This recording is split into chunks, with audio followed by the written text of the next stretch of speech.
do të kemi mbase një nga gjërat më të veçanta që kemi patur në 30 vjet në Shqipëri, edhe besoj se është një bekim. Faleminderit që keni ardhur. Edhe dua të ndaloj pak vetëm të kujtoj sa i mirë ka qenë Zoti me ne në gjithë këto vite. Është e pamundur të mund të kuptoni fjalën e Perëndis në qoftë se nuk do të ishte një libër në shqip. Nuk mund të kuptoni më ata. Thjesht do të ishte siç thot Bibla, një libër i vulosur. Që mund t'ja hapë dikujt që nuk di të lexoj, por ai nuk e kupton. Por Zoti ishte i mirë dhe pas komunizmit na dha një Bibël. A ne kemi qenë me atë për gati 30 vjet. Por ajo që ka ndodhur në këto kohë të fundit, edhe po them 2026, Perëndia na dha fjalën të pastër me fjalë të pastra. Sepse kur flasi për fjalët e pastra, do të thotë që gjithçka që është brenda është hyjnore dhe nuk ka ndonjë gjë njerëzore. Edhe është fjala e Zotit ton, sepse Perëndia rafinon fjalën e tij. Edhe ne jemi të bekuar nga Perëndia, edhe kur flas nuk po flas vetëm si kish, por edhe si komb, edhe si kisha në Shqipëri. Ne jemi të bekuar edhe për brezat tanë që do të vinë përpara, sepse ata kanë një fjalë të pastër në dorë. Edhe Perëndia bëri të mundur këtë. Edhe mendoj gjithmonë, kush jam unë që Zoti më shpëtoi, pastaj kush jam unë që Zoti më dha një doktrinë të shëndosh, dhe kush jam unë, edhe mund të kthejmë kush jam ne, që Perëndia në planin e tij, ai na vendos në punën e tij, duke na besuar fjalët, edhe duke na besuar që të mund të përshojmë të brezave. A ky është një bekim nga Perëndia, por dhe gjithashtu është edhe një përgjegjësi nga Perëndia. Sepse nuk është vetëm që do të marrin fjalët, edhe të parë tanë, nëse po flas nga historia e kishës, e kanë ruajtur fjalën e Perëndis me jetën e tyre. Nuk po përpiqem të them ndonjë gjë përveç se asaj që ka ndodhur. Kaq shumë e kanë dashur Biblën. Kaq shumë kanë qenë të lidhur me Perëndinë e fjalës dhe me fjalën e Perëndis. Sa që e ruajtën atë përkundër jetës së tyre, përkundër familjes të tyre, përkundër sfidave që kanë patur, qoftë edhe duke u djegur në turrën e druve. Sepse i denjë është Perëndia atë cilit i kemi besuar. Edhe të denja janë fjalët e Zotit për t'i ruajtur. Edhe Zoti na dha këtë. Edhe në këtë dua të them të ndalojmë pak. Edhe të jemi plot mirënjohje ndaj Perëndisë son. Jo vetëm për shpëtimin, por edhe për fjalën e tij. Edhe mirënjohja, nderi dhe lavdia i takon atij që na ka dhënë gjëra të mëdha, ashtu siç është një Perëndi i madh. Edhe gjithashtu dua të them mirënjohje edhe për kishat që kanë mbështetur, edhe kanë qenë mjaft kisha nga kishat motra Matana që Anit, që kanë dhënë një mbështetje të madhe dhe kanë bërë të mundur që kjo të mund të realizohet. Edhe po flasim qoftë për kishën ku është pastori Jeffy në Ohio, po qoftë edhe për kishat të tjera në Georgia apo në Alabama. Edhe kanë e gjithë kjo është që kisha e Perëndis, duke i shërbyer atij, ka lejuar Perëndin që t'i përdorë si një kanal për të dhënë fjalën e tij të pastër, me fjalë të pastra për kombin ton, për kishat tona, por edhe për kishën biblike të Durrësit gjithashtu. Edhe dua të them faleminderit edhe Jeffit që na ka vendosur në doktrinën e shëndosh. Sigurisht dikush tjetër investoi tek ai në hallkën që kemi parë nga 2 Timoteu 2:2, që ne ndjekim në mënyrë besnike, duke i marrë të vërtetat për t'i përçuar në mënyrë besnike. Por unë ndaloj tek ai për të thënë, edhe kam këtë, nuk kam për të thënë sanduiç falënderimesh, por nga thellësia e zemrës time jam mirënjohës. Që Perëndia bëri të mundur që të mund të kishim ne doktrinë të shëndosh. Dhe ne tani po e bëjmë këtë, edhe du të lëmë gjithashtu brezave. Edhe është thjesht një dhuratë simbolike, po kemi Jeffin këtu që ka ardhur, faleminderit që është mesin tonë. Kur vjen, më duket sikur s'ke ikur ndonjëherë. edhe jam mirënjohës Zotit sa herë që vjen. Faleminderit për gjithë çfarë që ke bërë. Gjithmonë kam qenë, gjithmonë do të jem, edhe Zoti e di se sa mirënjohës jam për çfarë ke bërë me ne. Jo thjesht me Durrësi, por me ne në Shqipëri. Madje me një vizion edhe më larg për gjithë kombin, me Kosovën, edhe vazhdon të punosh me një dashuri të veçantë për Zotin, po edhe për ne. Faleminderit. Do të them një fjalë, sepse vërtet mirënjohja ka qenë për kishat, edhe barë të madhe mbi çdo gjë tjetër ka patur familja Vogli. Ata e kanë patur mbi shpatullat e tyre, edhe në nurtësinë që Zoti u ka dhënë, me frikën ndaj një emri të shenjtë, duke e ditur që e pastër është fjala e Tij, dhe nuk krahasohet me asgjë tjetër. Ata dini në Dhjatën e Vjetër njerëzit kur shkruanin Biblën, ata e lanin trupin me ujë. Edhe në qoftë se ndodhte që gabonin, ata do ta prishnin prapa, do fillonin nga e parë. Sepse fjala e Zotit është e denjë, jo vetëm për të besuar, por edhe për të patur frikë, sepse janë fjalë të gjalla, të Perëndisë të gjallë. Jonida, faleminderit. Faleminderit. Një mirënjohje për ju. Nuk është shumë, por është një shprehje falënderimi nga zemra jonë. Atë që nuk janë të gjithë, se disa janë në punë, por ta dini që të gjithë jemi mirënjohës për këtë. Po ashtu për Erionin. Ne, bla, të dua. Ty, familjen, fëmijët, edhe di që me tërë problemet që keni patur, keni marrë diçka të madhe për sipër. Edhe kur e nisët, ishte sfidë. Por ja, Zoti ka qenë me ju duke bërë të mundur ta mbaroni. Ne kemi mbledhur një ofrim për mundin tuaj si kish në një shërbes të veçantë, edhe duam të themi vërtet mirënjohjen tonë.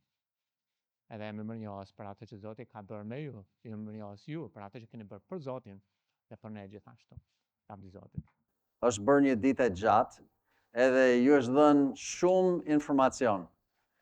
Madje pa ofendim, mbase më shumë se sa mund të merrni për një çast, domethënë e kuptoj.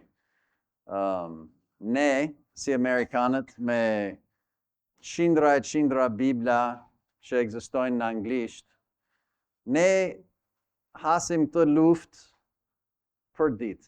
Ne kemi këto gjëra që për cilën Erioni fliste, për shembull, ne jemi të njohur me këtë bete që kemi përpara.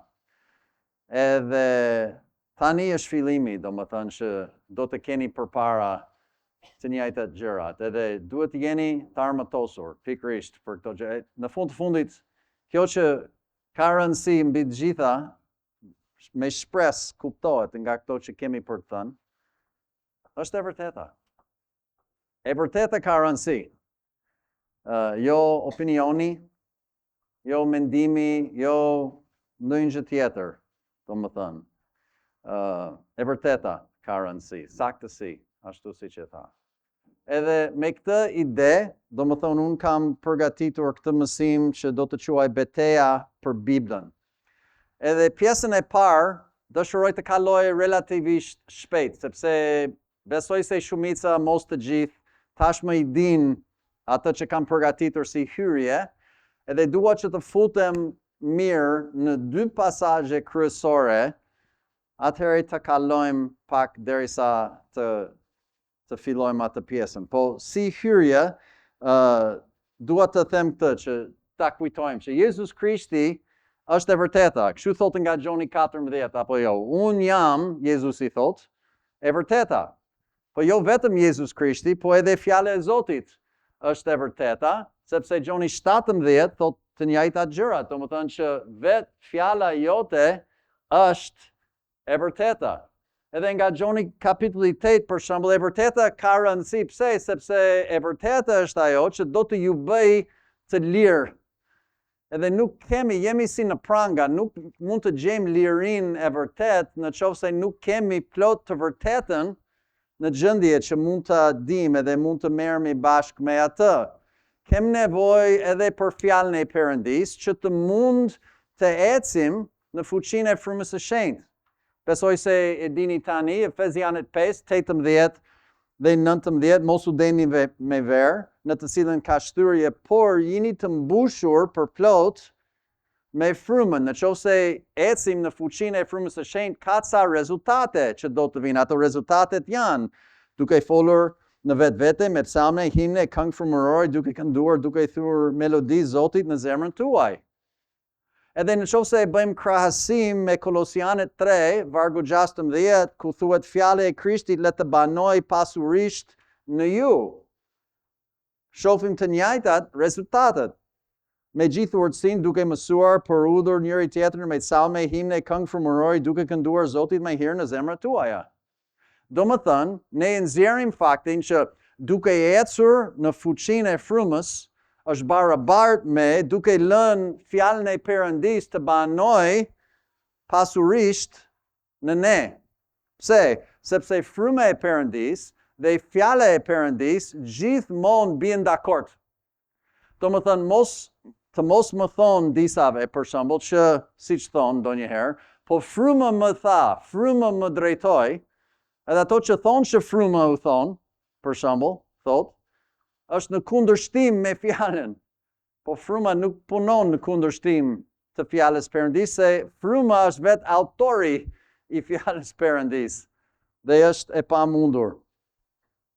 Edhe ne me të vërtet e dim në parim, në përgjithësi, falni, që ne jemi në një bete frymërore, apo jo. Por beteja nuk është kundër njerëzve, për shembull, ndaj nuk I nxjerrin për shembull përkthyesit të tjerë ose njerëzit të grupimeve të tjera, dhe njerëzit nuk janë armiq sipas Biblës, apo jo. As nuk është mëkati armiku ynë. Por në qoftë se I nxjerrim për shembull e dim fare mirë nga Efezianët kapitulli 6 dhe vargjet janë shumë, nuk do t'i lexojmë, por armëtimin e Perëndisë nga vargu 10 deri në 18, nga vargu 12 për shembull thuhet për të luftë që kemi, është kundër principatëve, kundër pushtetëve, kundër sundimtarëve të errësirës kësaj bote, kundër ligësive frymërore në vende të larta. Edhe atëherë duhet të veshim atë armëturën e Perëndis, ijet me të vërtetën, pazmorja e drejtësi bërjes, këmbët me ungjillin, buroja e besimit, përkrenarja e shpëtimit, shpata e frymës, që është fjala e Perëndis, duke u lutur gjithnjë, etj me radhë. Domethënë duhet të veshim këto gjërat. Thotë nga 2 Korintesit kapitulli 10, 3, 4, 5, që nuk duhet të luftojmë luftën që kemi sipas mishit, sepse lufta jonë nuk është fizike, lufta jonë është frymërore. 2 Timoteut kapitulli 2 flitet për të njëjtat gjërat, për shembull, edhe po të lexonim të gjithë, po të nxjerr një pak nga vargu 3 për shembull, thotë prandaj ti duroj vështirësitë, pali thot Timoteut, si ushtar I mirë I Jezus Krishtit. As një njeri që lufton nuk e pleks veten me punët e kësaj jete, që të kënaqë atë që ka zgjedhur për të qenë ushtar. E duhet të kemi parasysh në këtë luftim që kemi përpara, ne luftojmë mirë me shpresë për të pëlqyer atij që na ka thirrur, jo njerëzve në këtë tokë, për shembull. Është mjaft e rëndësishme. E parë Timoteut kapitulli 1, 18. Të përgjegjësi, po të besoj ty, biri im Timotej, sipas profecive që pararinden për ty, që me anë të tyre të luftosh një luftim të mirë. Edhe Zoti pret që ne të jemi të pajisur edhe gati që mund të përballemi me këto gjërat që do të ndodhin. Ka një pasazh nga Efezianët kapitulli 2, 3 vargje të para, që shpjegojnë shumë qartë cilët janë armiqt tanë si besimtar në Jezu Krishtin. Edhe armiqt janë bota, djalli patjetër, edhe mishi. Kështu thot fjala e Perëndis, edhe të tretë gjenden në një vend këtu nga Efezianët 2.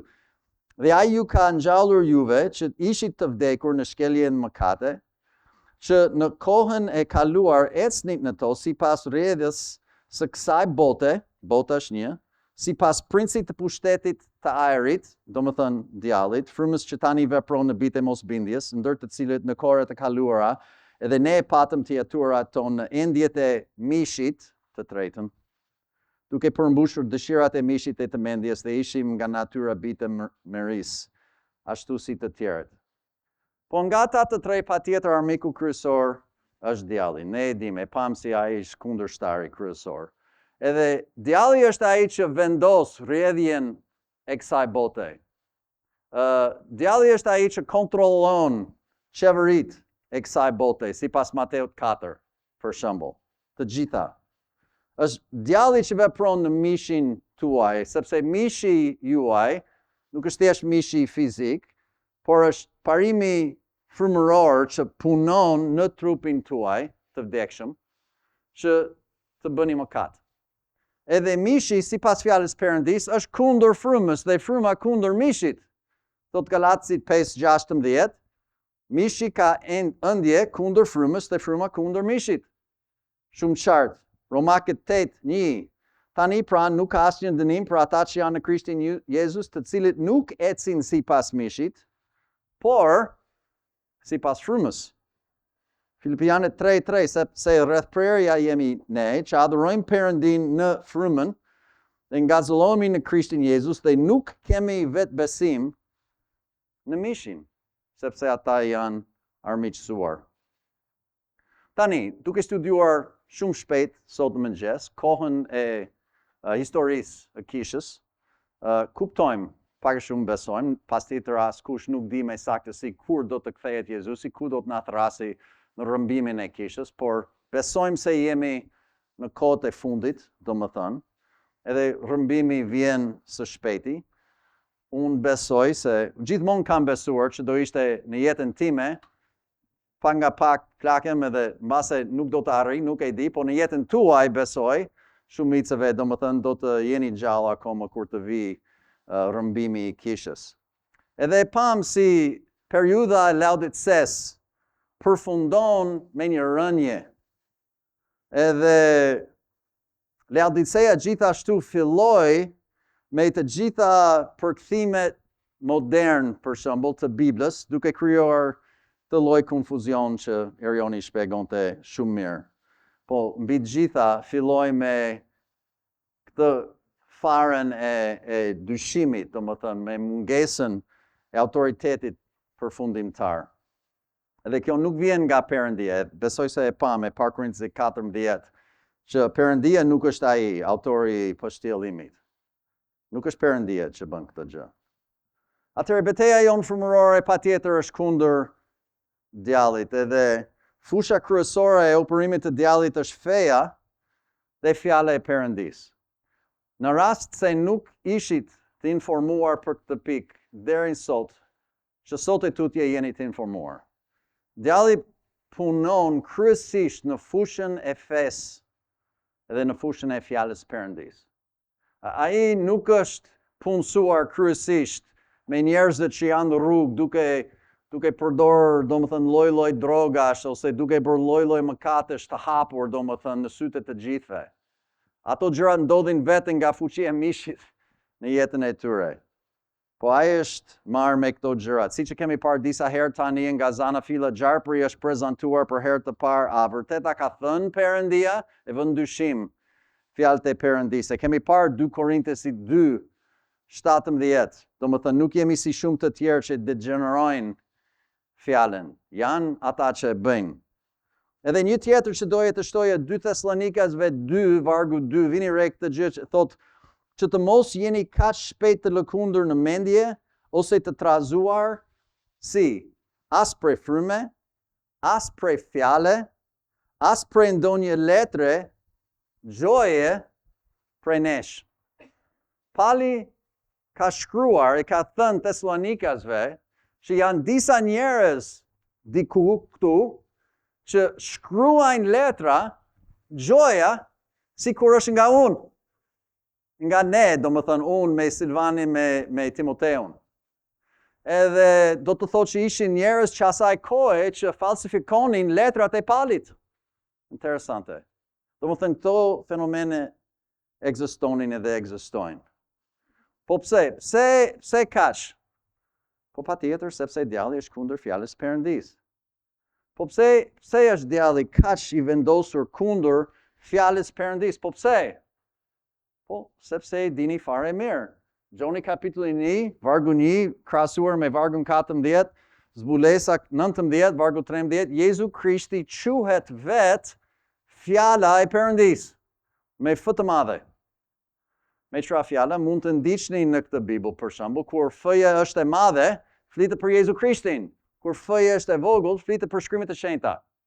Edhe kemi për të parë në një studim tjetër, një ditë tjetër, sa të çmuara janë shkrimet e shenjta që janë aq të ngjashme me vetë Jezu Krishtin.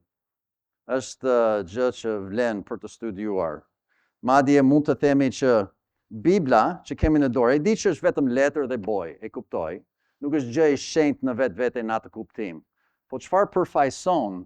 Bibla është e vetmja gjë mbase më afërt prezencës fizike të Perëndis në këtë tokë sot. Doni që të prekni Perëndin, nuk po them që është Perëndia, Bibla, letër, e kuptoj. Por nëse do të jeni aq më afër prezencës Perëndis fizike, ja ku është? Është fjala e Perëndis, sepse vetë Jezusi është fjala e Perëndis. Edhe kjo është mjaft e rëndësishme. Tani, me ardhjen e kësaj Bible, domethënë Kristofori 2, keni për të parë që gjërat do të fillojnë të lëvizin në shoqërinë tuaj këtu. Edhe sidomos brenda familjes së krishtere, nëse mund ta quajmë me kuptim të gjerë. Ju do të përballeni së shpejti me një betejë për Biblën.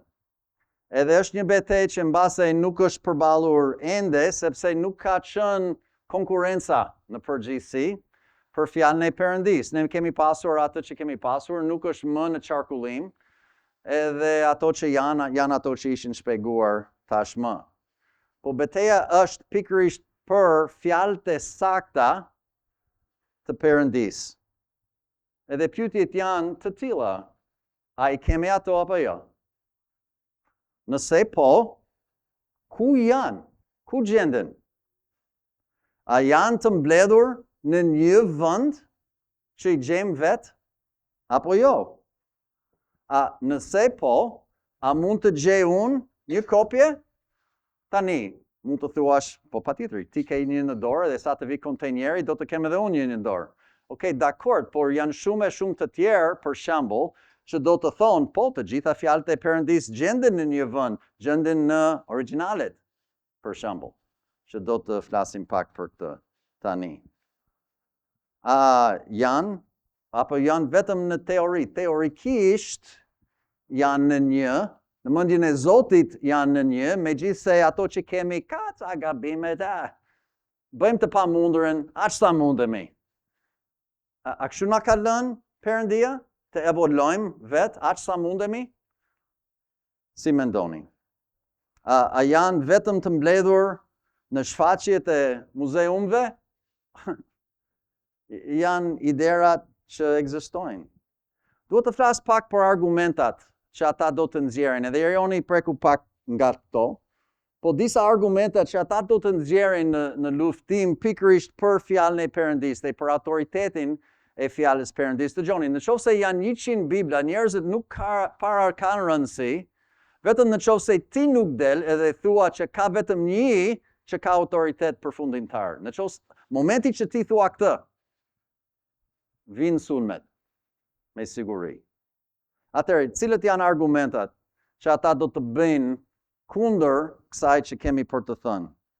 Thonë që Bibla është e përsosur vetëm në originalet, siç kemi thënë. Thonë atëherë, nëse kjo është e vërtet, çdo kopje ose përkthim patjetër prodhon gabime, ju që dini disa gjuhë, dini shumë mirë, nëse bëni një përkthim, afrohemi së vërtetës, po mbase nuk e gjojnë shenjë sakt. Po aq sa mundemi, domethënë çdo përkthim, nuk kemi Bibla, kemi përkthime, për shembull. Atëherë duhet të studiojmë gjuhët origjinale nëse dëshirojmë që të dimë të vërtetën e Perëndis, edhe në fund të fundit të gjitha Biblat kanë sa gabime, po në qoftë se ne I pranojmë këto argumentat, atëherë,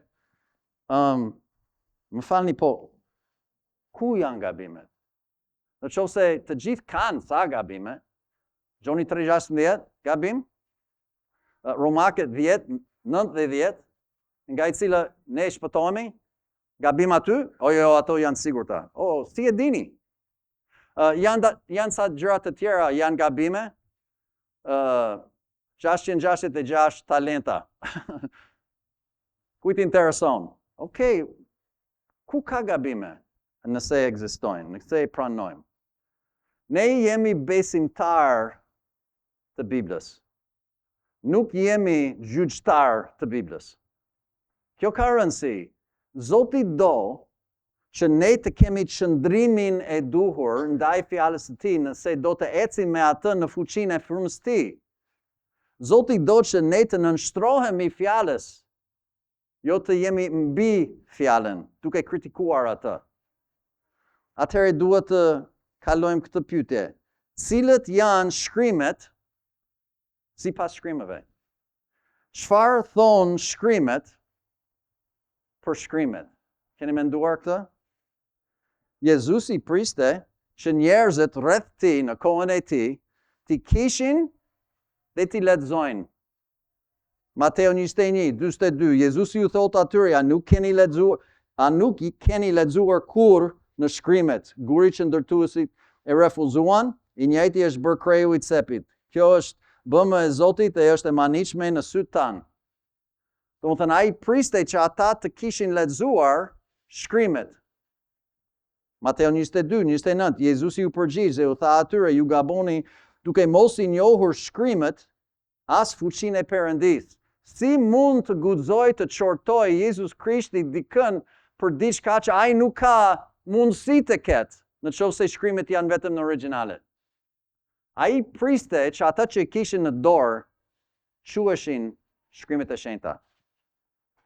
Luka 4:21, ai filloi të thotë, këtë ditë ky shkrim është përmbushur në veshët tuaj. Jezusi ishte ulur në sinagogë, lexonte nga profeti Isaiau. Edhe kur e lexonte atë, ky shkrim, tani, mendoni që me vërtet Jezusi e kishte origjinalin Isaiau? Nuk besoj. Luka 24:27, duke filluar nga Mojsiu, nga të gjithë profetët, ai u shtjelloi nga të gjitha shkrimet gjërat në lidhje me veten e Tij. Domethënë tërë Testamentin e Vjetër, u shtjelloi nga të gjitha shkrimet, ato gjërat që ishin thënë për Jezu Krishtin vetë, pas ringjalljes së Tij. Mund të krahasoni vendet e tjera. Gjoni 5:39, Jezusi urdhëron që ata të hulumtojnë shkrimet. Veprat 8:32, eunuku Etiopas ishte duke lexuar shkrimet.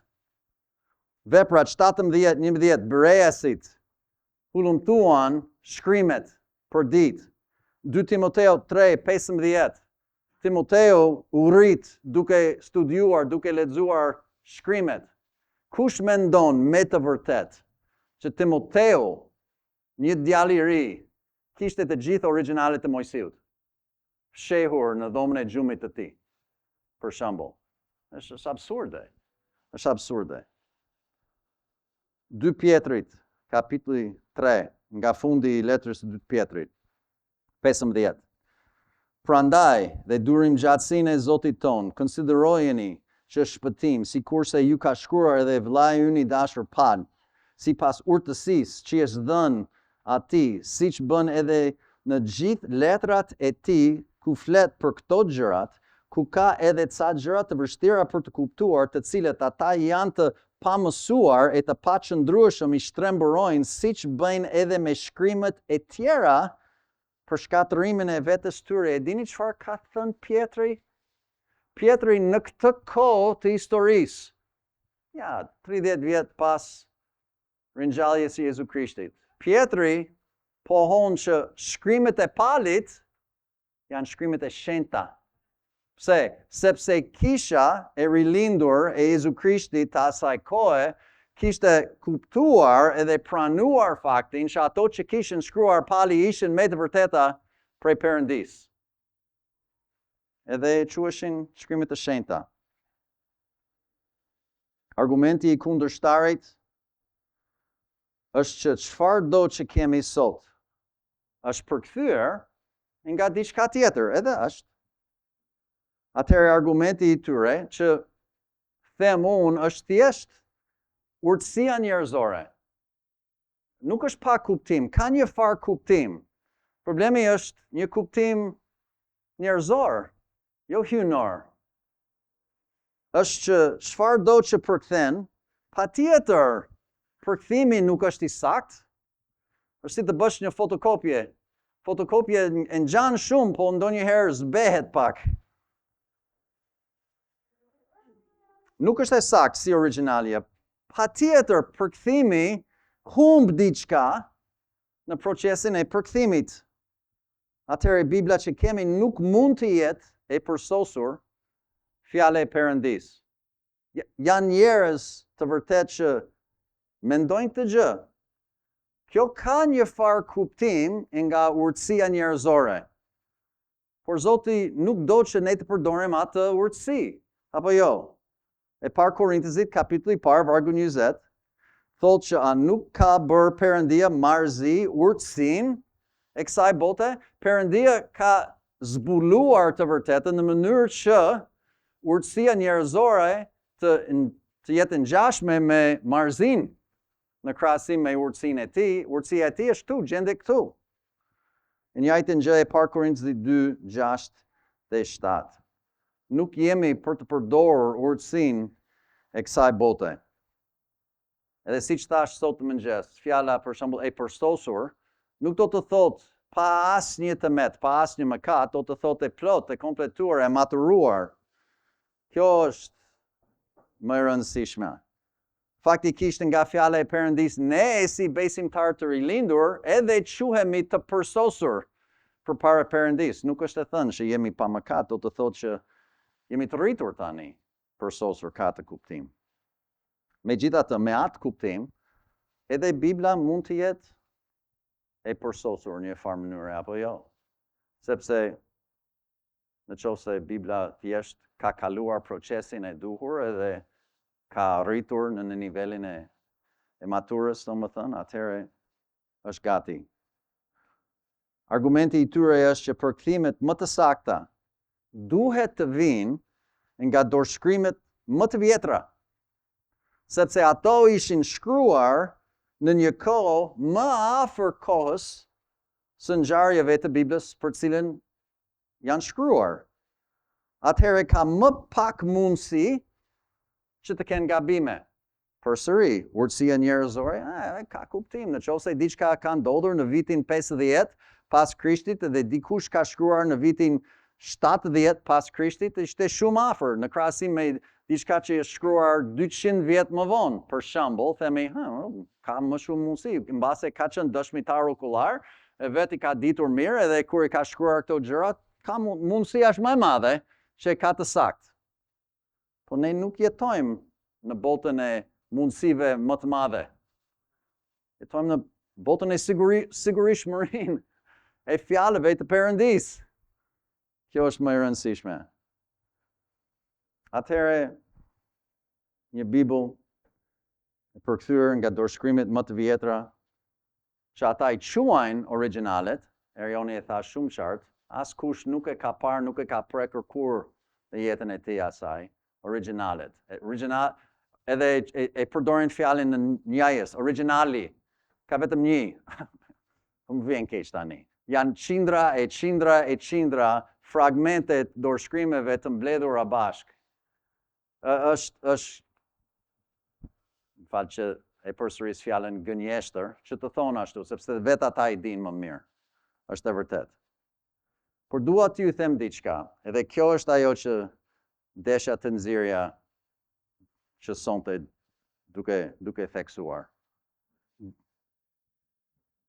Me autoritetin e fjalës Perëndis, ju garantoj që Perëndis nuk i interesojnë dorëshkrimet origjinale.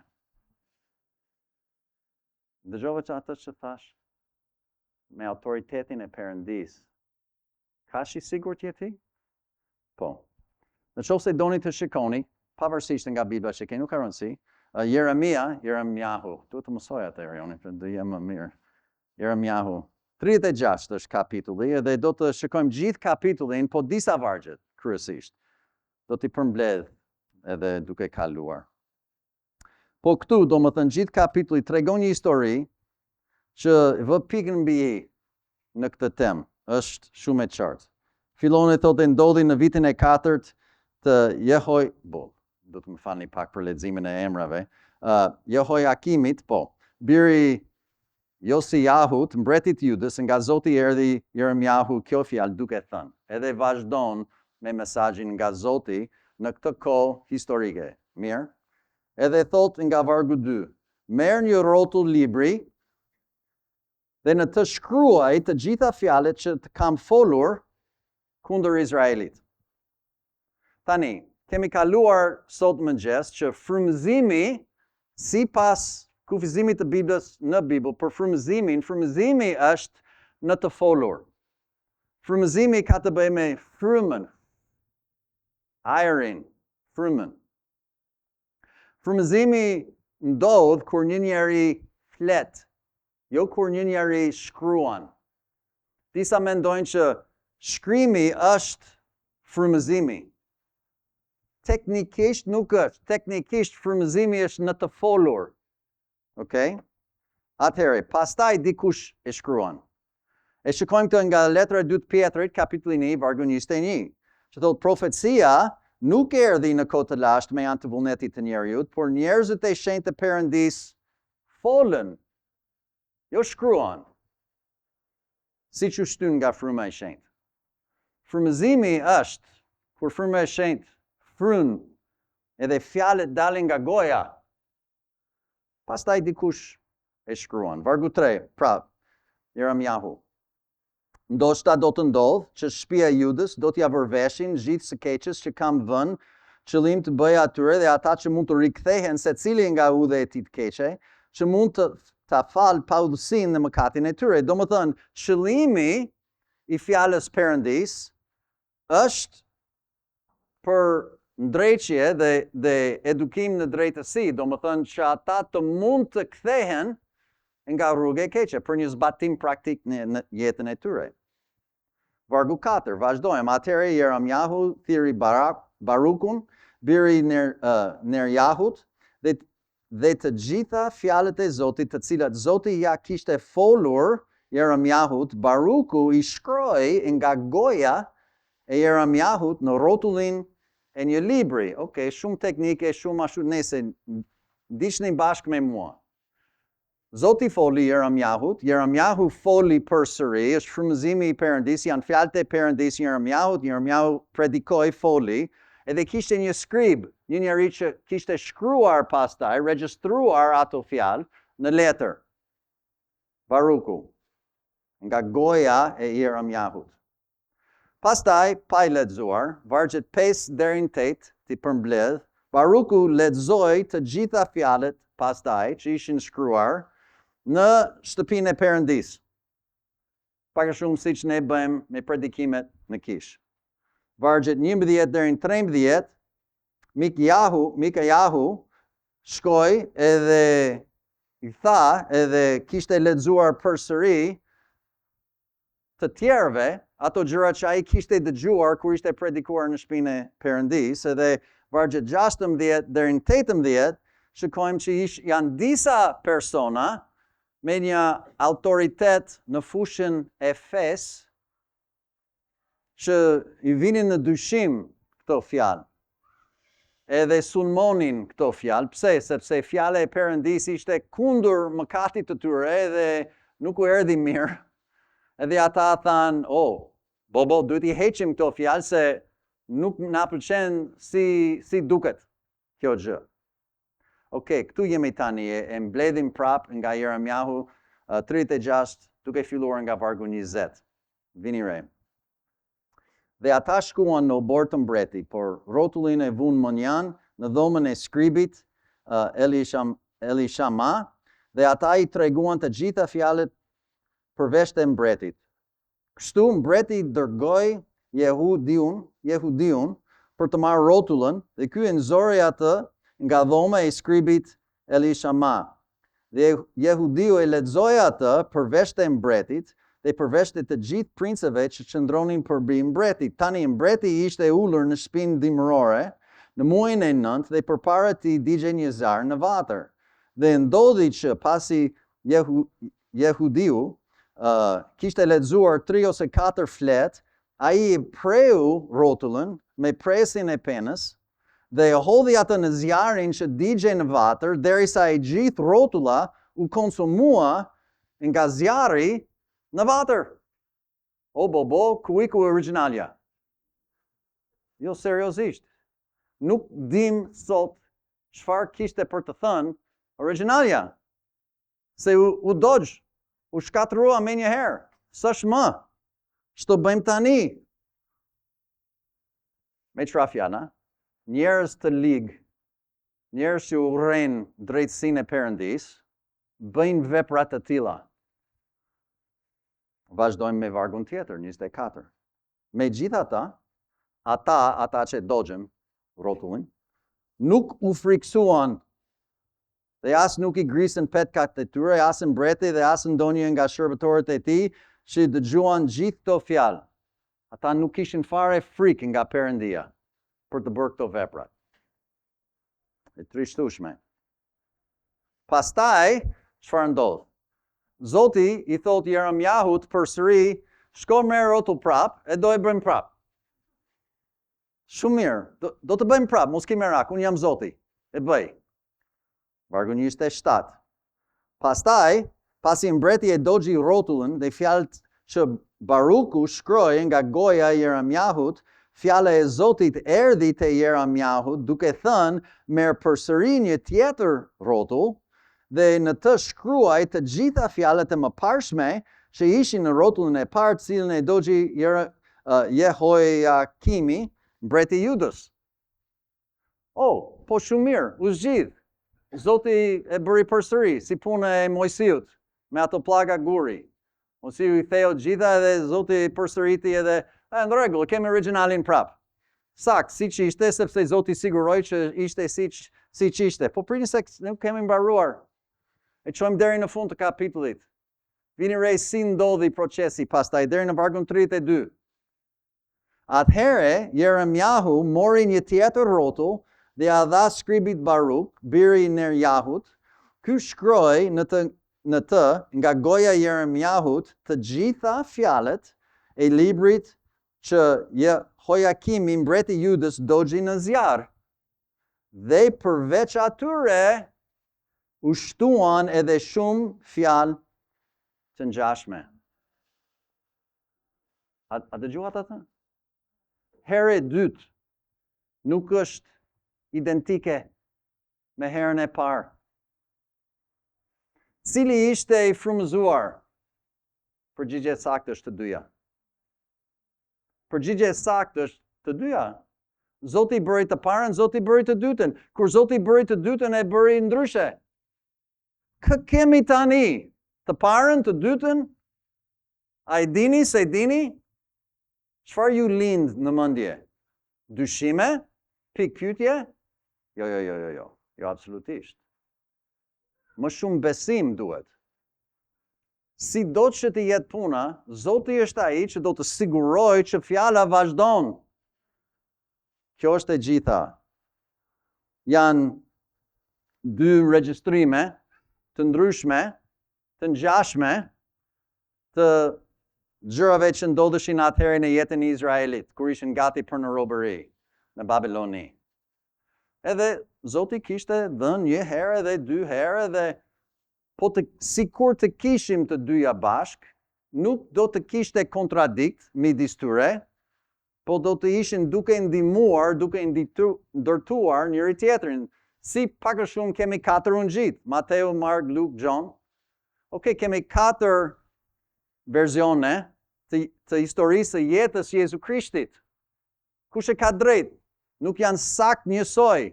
Jo, po nuk ka kontradikt. thjesht ndihmojnë njëri tjetrin që duke lexuar të tërë, ne kuptojmë më të plot, domethënë gjitha që Zoti do që ne të dimë. Veprojmë me besim, jo si skeptik. Cilët janë shkrimet? Sipas shkrimeve. Po, Perëndia i referon shkrimet, diçka që është në gjendje, diçka që mund të kapim me dorë e lexojmë. Shkrimet janë ato që Zoti siguron që ne të kemi. Psalmi 119, vargu 89, thot, për jetë o Zot fjala jote është ngulitur në qetë. Okej, fjala është ngulitur në qetë. Nuk është vendosur, nuk ndodhet atje që nuk ndodhet në tokë, domethënë.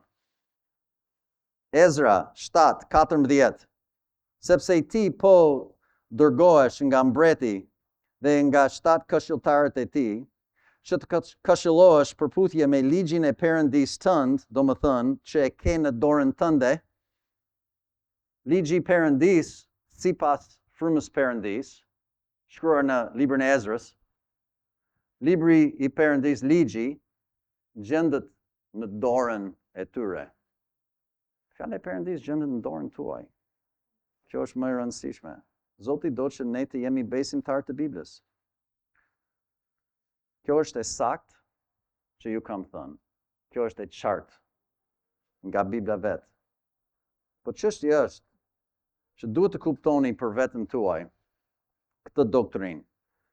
Edhe do të quaj doktrina e mirëmbajtjes së fjalës Perëndisë. Fola pak për këtë sot mëngjes. Ju kujtoj ato fjalë të urta 22, 20 e 21. Fjalët e Perëndisë duhet të jenë të sigurt. Edhe janë faktikisht. Atëherë pyetja tjetër që duhet të hasim është kjo. A me vërtet Perëndia mirëmbajti fjalën e tij për ne sot? Kjo është pyetja që duhet të vendosni një herë sfundi në mendjen tuaj, në jetën tuaj, në zemrën tuaj. A ka bërë Perëndia këtë vepër apo nuk e ka bërë? Ata që janë të përkthimeve që vinë nga Egjipti do thonë jo. E vetmja Bibël që është e drejtë është origjinalja, si kur kishte një origjinal. Edhe ne kemi përkthime aq sa mundemi po. Gjithmonë prandaj është në evolim, gjithmonë duke u bërë më mirë, më shumë. Jemi edicionin 28 tani, do kemi edicionin 29, do kemi edicionin 150. Nuk ka. Remember, sorry, mos haroni. Frymëzimi është vepra e Perëndisë, duke përdorur njerëzit për të dhënë fjalën e tij. E pa me 2 Pjetri 1:21. Njerëz të shenjtë folën siç u shtyn nga fryma e shenjtë. Edhe teknikisht shkrimet nuk janë të frymëzuar. Ndaj duhet të kuptoni nga Bibla Krishterezit 2, keni të saktë 2 Timoteu 3:16, që nuk do të jetë e tillë në versione të tjera. 2 Timoteu 3:16, i gjithë shkrimi nuk është frymëzuar. I gjithë shkrimi është dhënë me anë të frymëzimit. Është më saktë teknikisht, se frymëzimi është në të folur. Edhe siç kemi për të parë, mirëmbajtja është në të shkruar.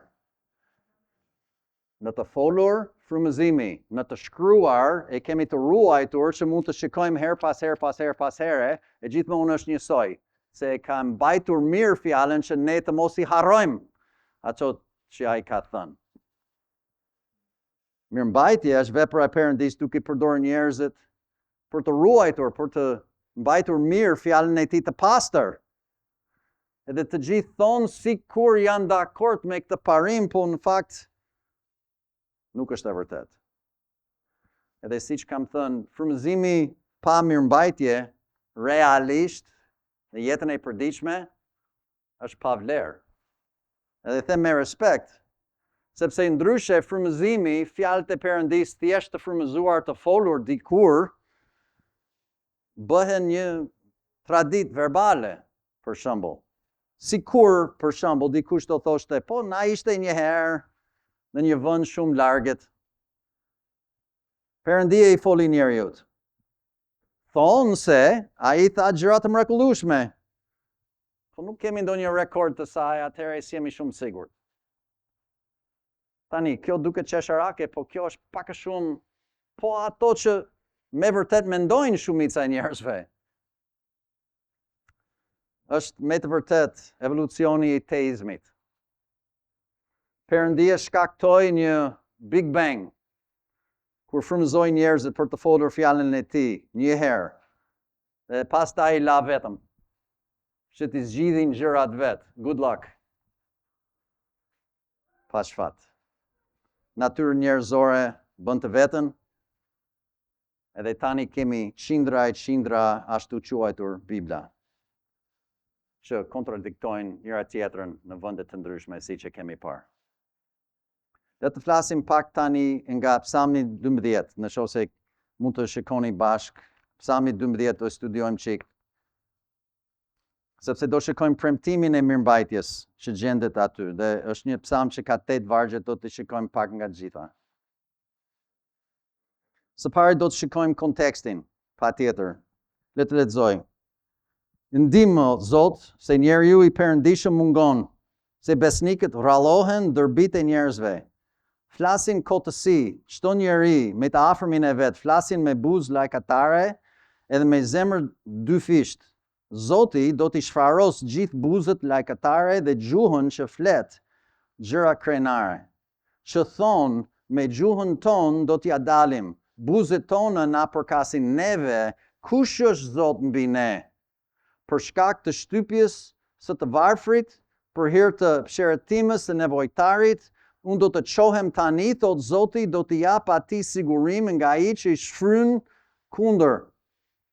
Fjalët e Zotit janë fjalë të kulluara, si argjend I sprovuar në furrë dheu, I kulluar 7 herë. Ti do t'i ruash ato, o Zot, ti do t'i mirëmbash ato nga kjo gjenerat e përjet. Kur lartësohen njerëzit më të pavler, të ligët ecin në çdo drejtim. Vargu 8 që mund të zbatohet në shoqërinë që kemi rreth nesh për ditë. Kuptohet. Tani. Konteksti. Vargu I parë. Njeriu I perëndishëm mungon. Edhe pastaj vargu 8 përfundon, të ligët ecin në çdo drejtim. Po vini re me kontekstin, domethënë njerëz të ligë, edhe pastaj Perëndia I përgjigjet. Edhe çfarë është thënë në ato 3, 4, 5 vargje të parë?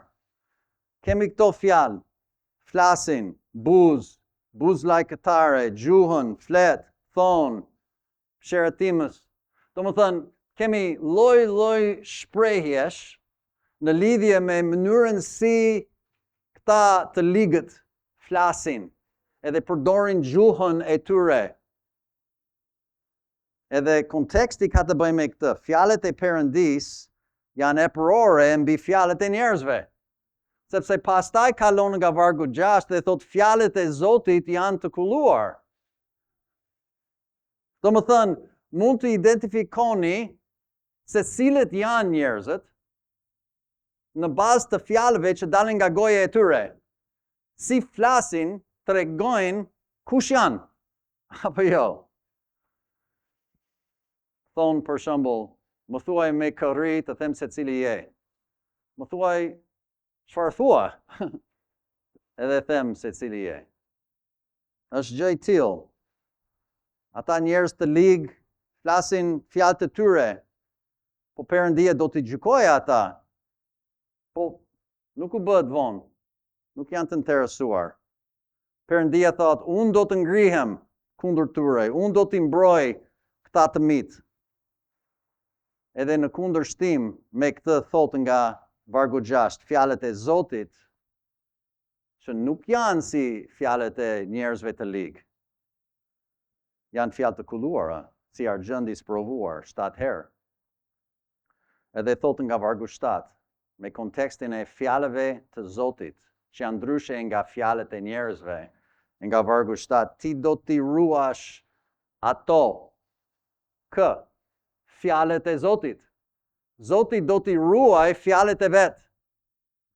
Ti do t'i ruash ato o Zot, ti do t'i mirëmbash ato nga kjo gjenerat e përjet. Ato do të thot fjalët shumë qartë. Atëherë e dim që Perëndia do të bëj po atë që thot. Kur thot që do të ngrihet dhe do të gjykoj ata njerëz, e dim me siguri që ai do të ngrihet dhe do të gjykoj ata njerëz. Pse e dim ato? Sepse fjalët e Perëndis janë fjalë të kulluara. Ai nuk gënjen edhe i ruan po ato fjalë, i mirëmban po ato fjalë. Apo jo? E dim nga konteksti premtimin e mirëmbajtjes. Së dyti letra B kam në këtë outline konstruksionin gjithashtu. Debati mbi gramatikën hebraike. Tani, parathënie. Ky debat e kam bërë, them unë, është koti. Megjithatë, disa njerëz dëshirojnë të kundërshtojnë të vërtetën e Psalmit 12, vargje 6 e 7, do të thonë duke studiuar hebraishtën, do më thënë që sipas gramatikës së gjuhës së lashtë, gjuhës që me çfarë fjala askush nuk flet, se gjuha e lashtë hebraike nuk është gjuha e sotme hebraike, për shembull. Megjithatë, edhe i nxjerrin sa kundërshtime. Nuk dua t'ju lodh, po do t'ju jap shumë shkurt, mund të flasim më gjatë në ditë tjetër, po do t'ju jap shumë shkurt çfarë kanë për të thënë që të hedhin poshtë idenë që Perëndia i ruan edhe mirëmban fjalët e tij. Thonë që kur thuhet për shembull, ti do t'i ruash ato, o Zot, ti do të mirëmbash ato, pra, do të thotë që atoja e dytë me mirëmbash, më ndiqni vetëm pak, edhe do të mbaroj, ju premtoj. Do të thotë që ajo është një përemër, ato, tani, përpiqem të mësoj gramatikën mirë me Nusën që është në këtë fushë pune. Përemër, personal, veta e tretë, njajes. Por ne i dim, ato është shumë. Po thonë në hebraisht është njajes. Edhe në qoftë se është njajes, atëherë Perëndia nuk i referohet fjalëve, sepse fjalët janë shumë, njajes është një. Okej. Tani, ka ca rregulla për gramatikën, është e vërtet. Edhe nuk është gabim që në hebraisht, atoja e parë është shumës, atoja e dytë është njajes. Po duhet të dini diçka, shumë shkurt, ju premtova. Gramatika lejon përjashtime. Sidomos në poezi. Psalmet janë këngë, psalmet janë poezi. Edhe kur një njeri shkruan poezi, ndonjëherë i merr këto lirit, lëvizjesh, duke u shmangur një çik fare rregullave të gramatikës. Edhe mund t'ju jap shembuj në anglisht që e di fare mirë, po nuk është dhe as e vështirë, po të bjerë në shenjë. Fjala ruaj dhe fjalë mirëmbaj janë sinonime faktikisht. Kanë kuptime nuanca të vogla ndryshe, ndaj janë dy fjalë. Po siç janë përdorur edhe siç janë përkthyer nga hebraishtja, pra në disa vende për shembull fjala që është, domethënë që është përkthyer ruaj, ndonjëherë është përkthyer mirëmbaj, edhe fjala që është përkthyer këtu mirëmbaj, ndonjëherë është përkthyer ruaj. Domethënë. Ç'do të thotë kjo? Në qoftë se donim të zbatonim këtë, mund të thoshim po të duam, për shembull, që vargu 6 mund të thoshte, fjalët e Zotit, fjalët kulluara, vargu 7, ti do t'i ruash ato, do t'i mirëmbash ato, në vend që t'i ndryshojmë nga ruaj deri te mirëmbaj, mund të thoshim, ti do të mirëmbash ato, o Zot, ti do të mirëmbash ato, duke përsëritur nga kjo gjenerate për jetë. Po kjo nuk është aq e lezetshme me një fjalë përsëritur dy herë. Atëherë autori domethënë është frymëzuar për të bërë atë me dy fjalë të ngjashme që janë sinonime. Domethënë, e njëjta kuptim, megjithatë me këtë domethënë mund të themi që okay, edhe sikur, nuk jam dakord, po edhe sikur të them që jam dakord, që për emri ato është një AES e tjerë me radhë, po e para, prapë është premtim për t'ju ruajtur më vjen keq tani. Prapë ka atë përfshirë. Do më thënë. Konstruksioni është një argument që ata nxjerrin për të hedhur poshtë. Kush do që të hedhi poshtë premtimin e Perëndis që do të mirëmbaj fjalën e tij, po është një argument që nxjerrin, po ai argumenti nuk pi ujë. Kritikat. Edhe kjo ka rëndësi, sepse ne nuk interpretojmë Biblën nga jashtë brenda, por nga brenda jashtë. Kjo është shumë e rëndësishme. Faktikisht mund të jetë pika më e rëndësishme që kemi për të kaluar sot. Edhe ky pikërisht, se kjo është çështje që njerëzit duhet të vendosin përfundimisht në zemrën e tyre, sidomos kur do të merren me përkthimet të Biblës. A do të kuptojmë atë që thot Bibla në bazë të informacionit i jashtëm, jashtë Biblës, historia, filosofia, dorëshkrimet, e tjera me radhë, apo do të besojmë atë që besojmë për Biblën në bazë të atyre që janë shkruar brenda në Bibël. Unë jam i atij mendimi. Patjetër. Do më thënë, a do të besoni thjesht atë që Zoti thot? A do të besoni që Perëndia ka mirëmbajtur fjalët e tij në bazë të asaj që tha që ai do të mirëmbaj fjalët e tij? Fakti që i thot, a mjafton për ju? A nëse e thot, a do të bëj apo gënjeu Zoti? Titit 1:2 thot, Perëndia nuk gënjen. Patjetër Perëndia nuk gënjen. Derisa ai thot, do të bëj apo jo? A besoni që Perëndia ka mirëmbajtur fjalët e tij? Po përgjigjja e arsimit është jo. Po përgjigjja e besimtarit është po. Sepse ne interpretojmë, ne kuptojmë Biblën nga brenda jashtë, jo nga jashtë imponuar pastaj në tekstin vet. Sepse ne jemi besimtar të Biblës. Amen. Hebrejt 11, vargu 6. Por pa besim është e pamundur që të kënaqësh Perëndin. Në qoftë se afroheni studimit të fjalës Perëndis, pa besim në atë që thot,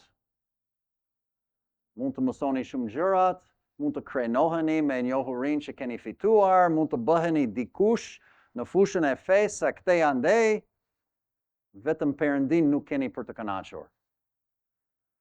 Perëndia kërkon për ulje.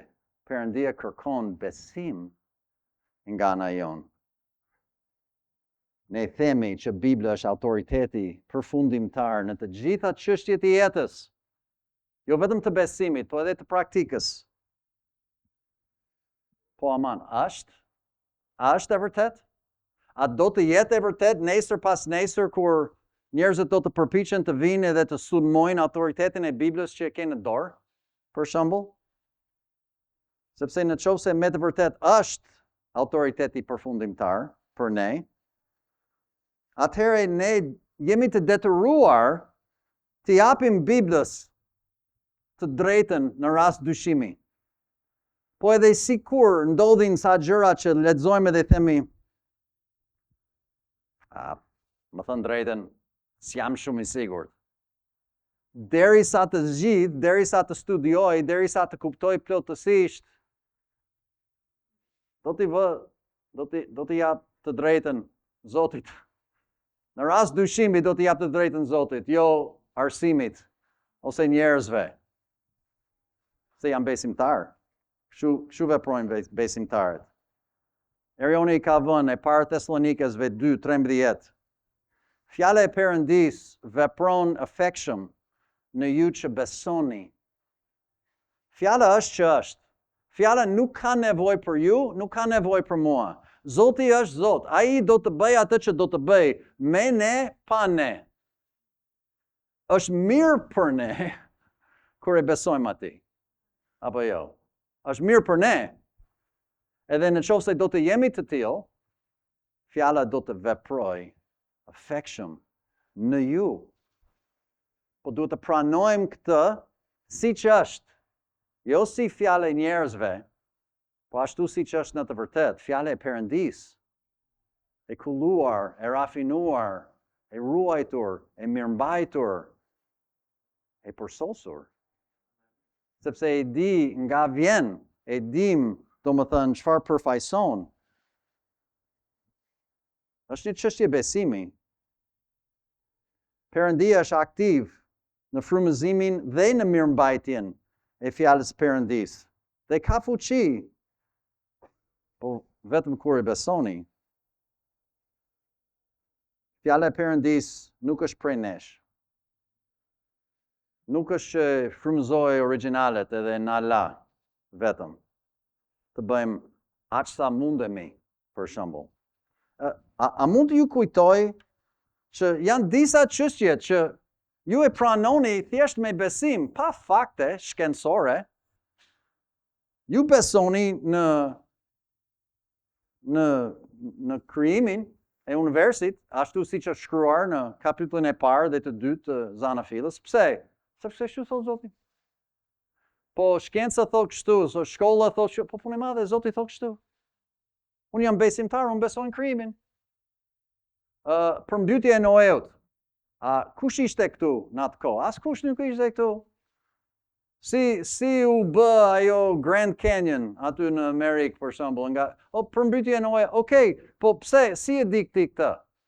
Sepse janë teoritë të tjera, janë teza të tjera. Po Zoti thot u bë, tani mori fund për mua, nuk ka diskutim më. Unë jam besimtar, unë besoj në krijimin, unë besoj në përmbytjen e Noeut, unë besoj në ndarjen e detit të Kush. Se Zoti tha kështu. Janë të tjerë që thonë ndryshe, po shkruan si ka. Zoti thot kështu. Ne pranojmë gjërat pa problem. Edhe ata që janë kritikantë të fjalës Perëndis i besojnë këto gjërat. Por kur vjen çështja e mirëmbajtjes fjalës Perëndis, ata ndryshojnë. Po pse?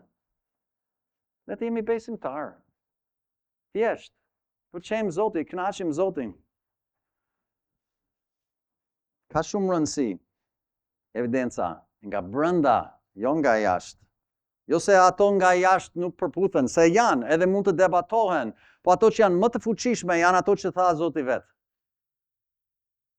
Në fundit, janë sa gjëra që duhet të dim. Unë kam referencat, nuk do t'ju jap, po shumë shpejt kalojmë listën. Ç'thot Perëndia brenda në Bibël, rreth Biblës.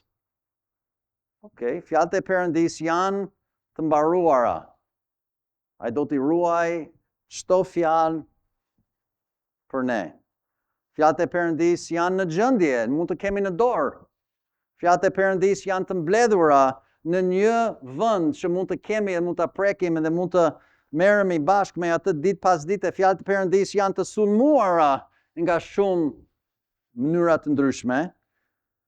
Edhe e dim që Perëndia lavdëron kishën që ruajti fjalën e tij, kishën e Filadelfis, kishën e kohës së reformimit protestant.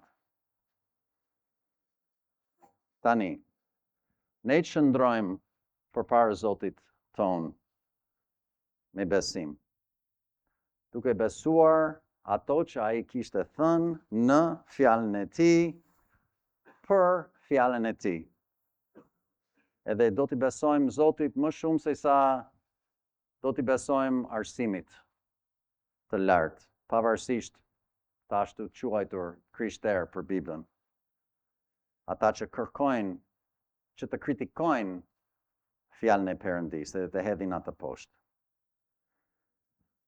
Dy thënie të fundit, ne kemi një perspektivë të fjalës Perëndis në bazë të besimit në fjalën e Perëndis. Do më thënë, për mua dhe shpinën time, të paktën, pozicioni ynë i besimit është që Bibla, Kristofori 2 është autoriteti ynë përfundimtar. Se I afrohet asaj që e dim që është linja e së vërtetës që Zoti ka ruajtur, ka përdorur gjatë historisë. Është prezantimi më I saktë I të gjitha këtyre gjërave që mund të nxjerrim direkt nga zbulesa specifike e Perëndisë për fjalën e Tij edhe për ne. Është thjesht fillimi I prezantimit të betejës që do të ju vi së shpejti. Armëtohuni, bëni gati. Edhe me besoni ecni përpara, mos keni frikë. Edhe në rast se dikush të bën një pyetje edhe nuk e ke shpejt përgjigjen, okay, dakord, po lëre, mos. Çështja nuk është që të debatojmë, çështja nuk është të sulmojmë të tjerët, çështja nuk është siç tha Eroni që ne të hedhim poshtë. Jo, thjesht është që të jemi të qartë, të paqët, të sigurt në vetvete, që nuk ka si të më tundojë ndonjë tjetër me ndonjë ide të tyre. Unë jam I bindur, jam në rregull. Faleminderit Zoti për këtë dhuratë të pa përshkrueshme. Është me të vërtet një bekim. Le të lutem dhe mbarova. Zot, vërtet të falenderoj për Zotin Jezus dhe për dhuratë të fjalës tënde. Zot, vërtet ne nuk jemi të denj për gjëra të tilla, por na ke dashur kaq shumë që të mund të kemi një kopje që edhe mund të lexojmë. Faleminderit Zot, lutem që Ti të shpejtosh ardhjen e kontenjerit që secili të ketë një në dorë sa më shpejt, po sido që të jetë e di që koha jote është e përsosur. Ne të duam dhe të adhurojmë në emrin tënd lutem. Amen.